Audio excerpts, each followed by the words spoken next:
मुसलमान होकर आता है, आपका खून नहीं खोल रहा है? इसमें खून खोलने की बात क्या है, इसमें कोई जंग हो रहा है, लेकिन इसमें ये है कि जो भावनाएं हैं उन भावनाओं का कद्र करना चाहिए। जेडीयू जो है वो पार्लियामेंट में सपोर्ट करे, तो ये तो ब्लैक स्पॉट हो गया ना, उस पर लेकिन है कि धब्बा लग रहा है।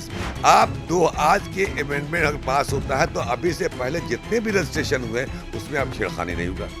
आप हाँ भी कर रहे हैं, नाना भी कर रहे हैं। हाँ कर रहे हैं कि नीतीश कुमार ने बड़ा अच्छा किया, ठीक है, नाराजगी जायज है। बिल्कुल, बहुत हद तक नाराजगी जायज है। मुझे ऐसा लगता है कि हम लोग को परेशानी उठानी पड़ेगी, खास करके जो मुस्लिम वर्कर हैं उनको उठानी पड़ेगी। नमस्कार, मेरा नाम आलोक है, आप लाइव स्ट्रीज देख रहे हैं। हमारे साथ जो शख्सियत मौजूद हैं, इनका नाम है सैयद अफजल अब्बास, जो कि बिहार राज्य शिया वक्फ बोर्ड के चेयरमैन हैं।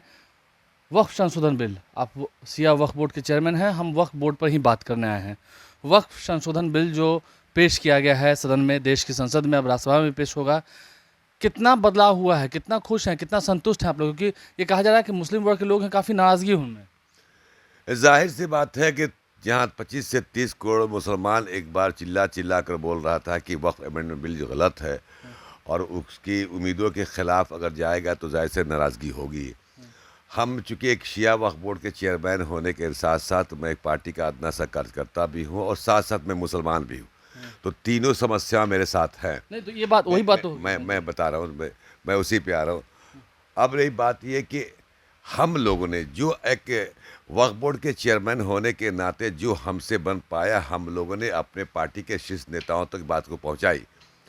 और मैंने माननीय नीतीश कुमार जी, ललन बाबू से, फिर और भी विजय चौधरी साहब, सारे लोगों को मैंने अपनी बातें पहुंचाई कि हम लोग को इस पे एतराज़ है, कमियां बहुत सारी हैं, त्रुटियां हैं और कुछ का मैनिपुलेशन भी गलत किया जा रहा है। तो इन सभी मुद्दों को लास्ट में देखिए, जब जेपीसी आया था तो जेपीसी की मीटिंग में भी हम लोग 14 जहाँ 32 पे हम लोग को एतराज़ था, उसको मिनिमाइज़ करके हम लोग 14 या 17 पॉइंट पे हम लोगों ने दिया था। लेकिन आज मुझे ऐसा मेरे खबर मिली है जो मीडिया में चल रहा है और जो पार्लियामेंट में भी आया कि मैं पार्टी के राष्ट्रीय कार्यकारी अध्यक्ष संजय झा साहब का भी बयान आया कि हम लोग ने 3 अमेंडमेंट पे, जहाँ तक बात है कि 3 अमेंडमेंट पे एतराज़ किया गया था और 3 को अलग एक्सक्लूड किया जा रहा है। तो ऐसा लगता है कि हालांकि तीनों वो इम्पोर्टेंट है, इस पर दो राय नहीं है, लेकिन सवाल ये होता है कि आप कहते हैं कि वक्फ बाय यूज़र अब रजिस्टर्ड जैसा आ रहा भी है। अभी तो चूँकि बिल पेश हुआ है, अभी तो बहस चल रहा है, पक्ष विपक्ष दोनों तरफ से। अब बहुमत से पास होगा ना होगा ये बात की बात है। अब तो चूँकि बिल हो चुका, जाहिर सी बात हमारा समर्थन है और टीडीपी का समर्थन है, लोजपा का भी समर्थन हो, तो बिल तो पास होना है, जहाँ तक मैं समझता हूँ। लेकिन वही तो कहना, आपने भी कहा कि मैं भी एक मुसलमान हूँ, क्या मुसलमान होकर आता है, आपका खून नहीं खोल रहा है? इसमें खून खोलने की बात क्या है, इसमें कोई जंग हो रहा है, लेकिन इसमें यह है कि जो भावनाएं हैं उन भावनाओं का कद्र करना चाहिए। अमेंडमेंट हमेशा बेहतरी के लिए होता है, ना कि बदतरी के लिए होता है। आप चाहते हैं कि पावर देना है, पावर का कट साइज क्यों कर रहे हैं? आप ट्रिब्यूनल के पावर को कम कर दिया, डीएम को ऑथराइज करें। एक वक्फ बाय, सबसे बड़ा मसला कि वक्फ बाय यूज़र जो है, एक भी आ रहा है कि जो बिल पास होने से पहले जो भी होगा उसमें छेड़खानी नहीं की जाए। सही बात है। आप बिहार में लगभग 20,000 कब्रिस्तान है, 9,500 के आसपास माननीय मुख्यमंत्री नीतीश कुमार जी के सौजन्य से सबकी घेराबंदी हुई है।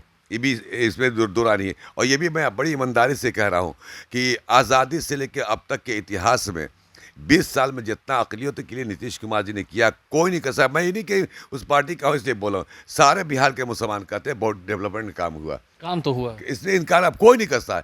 लेकिन ये कहीं ना कहीं सेंटिमेंट मजहब से जुड़ा हुआ। वही तुम कह रहे, तो ये क्या एक ब्लैक स्पॉट लगा रहा है? जेडीयू जो है वो पार्लियामेंट में सपोर्ट करे, तो ये तो ब्लैक स्पॉट हो गया ना, उस पर धब्बा लग रहा है। इसमें 2-3 अमेंडमेंट जो हो रहा है, नहीं हो रहा है, वो जिसको एक्सक्लूड किया जा रहा है, वो एक बहुत हद तक राहत देगा। लेकिन इसके बावजूद भी बहुत सारे ऐसे मुद्दे हैं। आप ये बताइए कि आपके महावीर मंदिर है, इसमें किसी को मेंबर बना दिया जाए मुसलमान को, क्या करेगा जाके? वो बताए, जवाब दिए मुझे। अगर हम जाके अयोध्या के ट्रस्टी बन जाए, मैं क्या कर सकता हूँ मजहब के बाद? तो यहाँ भी 2 बाहर से हिंदू रहेंगे।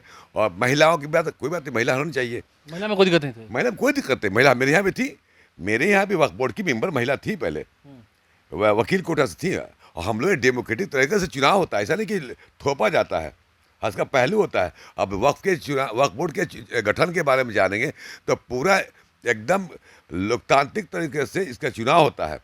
बहुत सारे मुद्दे। अब एक सवाल ये बड़ी बड़ा इम्पोर्टेंट ये है। मैं आपके चैनल के ज़रिए ये बात पहुंचाना चाहता हूं, सरकार को भी, हमारे शीर्ष नेताओं को भी, या जो पार्लियामेंट में ये बात आवाज़ उठ रही है शायद पहुंच जाए तो आप दो आज के अमेंडमेंट अगर पास होता है तो अभी से पहले जितने भी रजिस्ट्रेशन हुए हैं उसमें अब छेड़खानी नहीं होगा। 9,500 कब्रिस्तान जो माननीय नीतीश कुमार जी ने जो घेराबंदी की है, जिसमें 1,500 करीब के आसपास में रजिस्टर्ड है, ठीक है। अब ये बताइए कि जब हम रजिस्टर्ड नहीं कर पाएंगे तो उन कब्रिस्तानों का जो आप कहते हैं कि उसमें छेड़खानी नहीं होगा, उस पर इंक्रोच होता है या उस पर कोई कब्जा करता है या कोई गलत तरीके से निगाहें हैं, कौन देख करेगा इसका? हम लोग अगर कब्रिस्तान के प्रॉब्लम होता तो डीएम को लिखते थे कि ये प्रॉपर्टी कब्रिस्तान की है, रिचुअल होता है, इसमें लोग दफन होते हैं और इसको देखा जाए, फौरन एक्शन होता है। अभी कौन देखेगा? इसके बारे में कौन बताएगा? तो कमियां तो हैं, इससे इनकार नहीं किया जा सकता। आपसे बात करके ऐसा लग रहा है आप हाँ भी कर रहे हैं, नाना भी कर रहे हैं। नहीं। हाँ कर रहे हैं कि नीतीश कुमार ने बड़ा अच्छा किया, ठीक है। जो किया उसको कैसे एहसान फरामोश इंसान जो होगा। जब आप कह रहे हैं कि उस कानून में इतनी गलतियां हैं तो जेडीयू उसको सपोर्ट कर, ये भी बोलिए कि इसका नुकसान होगा। मैं तो बोल रहा हूँ बात को कि अब पूरे हिंदुस्तान का मुसलमान तशवीश में मुब्तला है। जो चीजें हैं अगर नाराजगी जायज है, कुछ ना, बिल्कुल बहुत हद तक नाराजगी जायज है। अब इसमें जहां अब ऐसे मान लीजिए कि छोटे मोटे जो भी, जैसे नाम चेंज कर दिया, कोई फर्क नहीं पड़ता है, वक्फ मौकूफ से बना है, अब वक्फ को नाम चेंज के उम्मीद कर दिएगा, चलिए कोई बात नहीं, उससे क्या फर्क पड़ता है, वक्फ तो वक्फ रहेगा ना। अच्छा, एक अंतिम सवाल है, इस साल बिहार में चुनाव होने हैं, आपका नीतीश कुमार ने काम किया है, लेकिन ठीक है इस वक्फ का समर्थन भी किया है, तो काम के समर्थन के बदले वोट मिला है, इसके समर्थन के बदले नाराजगी भी झेलनी पड़ेगी। मुझे ऐसा लगता है कि हम लोग को परेशानी उठानी पड़ेगी, खास करके जो मुस्लिम वर्कर हैं उनको उठानी पड़ेगी। लेकिन अभी जल्दबाजी, आप जब अपने लोगों के बीच में जाएंगे तो आपकी काफी आप मुझे आपकी बात कर रहा हूं, मैं अपनी बात कर रहा हूँ मुझे, लेकिन अभी कहना जल्दबाजी होगी कि पार्लियामेंट में चल रहा है बहस चला, दोनों पक्ष क्या सामने आता है, बहुत से संशोधन हो सकते हैं, ये जल्दबाजी अभी कहना। लेकिन अगर एक सेटिस्फैक्टरी जवाब नहीं मिलता है, अगर अमेंडमेंट नहीं होता है तो कहीं ना कहीं हम लोग को भी झेलना पड़ेगा। तो झेलना तो पड़ेगा। जब अच्छे काम का परिणाम झेलना पड़ता है तो बुरे काम में साथ देने का उसका अंजाम भी झेलना पड़ेगा। हमारे चैनल को सब्सक्राइब कर लें, बहुत शुक्रिया आपका हमसे बातचीत करने के लिए। हमारे चैनल को सब्सक्राइब कर लें, साथ साथ फेसबुक पेज भी लाइक करें। धन्यवाद। क्या मुसलमान होकर आता है आपका खून नहीं खोल रहा है? इसमें खून खोलने की बात क्या है, इसमें कोई जंग हो रहा है, लेकिन इसमें यह है कि जो भावनाएं हैं उन भावनाओं का कद्र करना चाहिए। जेडीयू जो है वो पार्लियामेंट में सपोर्ट करे, तो ये तो ब्लैक स्पॉट हो गया ना, उस पर धब्बा लग रहा है। आप दो आज के अमेंडमेंट अगर पास होता है तो अभी से पहले जितने भी रजिस्ट्रेशन हुए उसमें अब छेड़खानी नहीं होगा। आप हाँ भी कर रहे हैं, नाना भी कर रहे हैं। हाँ कर रहे हैं कि नीतीश कुमार ने बड़ा अच्छा किया, ठीक है। नाराजगी जायज है, कुछ ना, बिल्कुल बहुत हद तक नाराजगी जायज है। मुझे ऐसा लगता है कि हम लोग को परेशानी उठानी पड़ेगी, खास करके जो मुस्लिम वर्कर हैं उनको उठानी पड़ेगी।